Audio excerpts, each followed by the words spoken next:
সবচেয়ে শক্তিশালী বোমা মেরেও ধ্বংস করা যায়নি ইরানের পারমাণবিক প্রকল্প। প্রায় অক্ষত রয়েছে সকল সেন্ট্রিফিউজ। মার্কিন অভিযানের 3 দিন পর পেন্টাগনের প্রাথমিক প্রতিবেদনে এমন তথ্য উঠে এসেছে। এতে বলা হয়, বড়জোর মাস দুয়েক পিছিয়ে যেতে পারে কর্মসূচির গতি। আর এই প্রতিবেদন সরাসরি প্রত্যাখ্যান করেছে হোয়াইট হাউস। ভুল আখ্যা দিয়েছেন মার্কিন প্রেসিডেন্ট ডোনাল্ড ট্রাম্প। এদিকে সরকারি প্রতিবেদন ফাঁস হওয়াকে রাষ্ট্রদ্রোহিতা হিসেবে দেখছে ট্রাম্প প্রশাসন।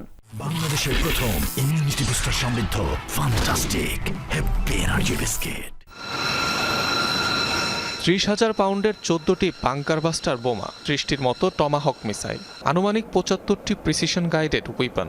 এত সব ধ্বংসাত্মক অস্ত্র ব্যবহার করেও ইরানের কতটা ক্ষতি করতে পারল যুক্তরাষ্ট্র? স্বয়ং মার্কিন গোয়েন্দা তথ্যই বলছে ইরানের পারমাণবিক স্থাপনার তেমন কোনো ক্ষতিই হয়নি। শনিবার অত্যাধুনিক 7টি B-2 বোমারু বিমান সহ মোট 125টিরও